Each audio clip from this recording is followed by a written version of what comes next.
રાજપીપળા નગરપાલિકા 30 દિવસ નોકરી કરાવે છે અને 26 દિવસ પગાર ચૂકવે છે અને હવે એમાં પણ ઘટાડો કરીને 30 દિવસની નોકરી સામે 22 દિવસનો પગાર આપીશું એવી જાહેરાત કરતા કર્મચારીઓએ આ શોષણ નીતિ સામે અવાજ ઉઠાવ્યો છે।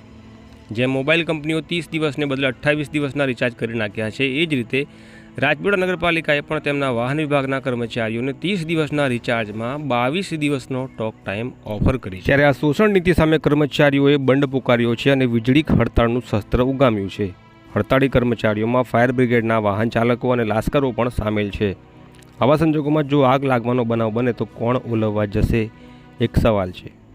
આ ગંભીર બાબત હોવા છતાં પાલિકાના વિવાદિત ચીફ ઓફિસર રાહુલ ડોડિયાએ મીડિયા સાથે આ મામલે વાત કરવાનો પણ ઇનકાર કર્યો છે। ત્યારે હડતાળી કર્મચારીઓ શું કહે છે, તમે સાંભળો। અમે રાજપીપળા ફાયર બ્રિગેડમાં નોકરી કરીએ છીએ ને અમારી સમસ્યા એવી છે કે અમે 24 કલાક નોકરી કરીએ છીએ, બરાબર છે ને। અમને આજે એવું કહેવામાં આવે છે કે ભાઈ તમારા 22 દિવસ કરી દેવામાં આવે છે ને અમે રોજ આજે 4 દિવસથી આગ લાગે છે કન્ટિન્યુઅસ હરેક ગામની અંદર। અમે નોકરી પતાવ્યા પછી બી અમે આગની અંદર અમને કોલ આવે છે, અમે તો તુરંત આવી જઈએ છીએ કે ભાઈ અહીં અમારી ફરજમાં બને છે, બરાબર। તે છતાં અમે આટલું બધું કામ કરતાં અમને આજે 22 દિવસ આપવા માટે કહે છે।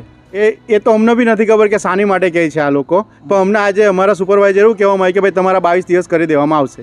એ અમારી માંગ એવી છે કે અમે જેટલું કામગીરી કરે જેટલું અમને અમારું વર્તન મળવું જોઈએ, બરાબર ને। આજ દિન અમે કોઈ દિવસ ભથ્થું નથી માંગ્યું, પણ હવે અમે ભથ્થું બી માંગવાની માંગણી કરીએ છીએ। નગરપાલિકાના હડતાળી કર્મચારીઓએ નાંદોદના ધારાસભ્ય દર્શનાબેન દેશમુખ અને નર્મદા જિલ્લા કલેક્ટર શ્વેતાબેન તેવટિયાને પણ આ મામલે આવેદનપત્ર પાઠવી ન્યાયની માંગણી કરી છે। જોઈએ ન્યાય મળે છે કે કેમ। આ વિડીયો ઉપર તમારી પ્રતિક્રિયા આપશો, તમે શું માનો છો, કોમેન્ટ બોક્સમાં જરૂર જણાવજો।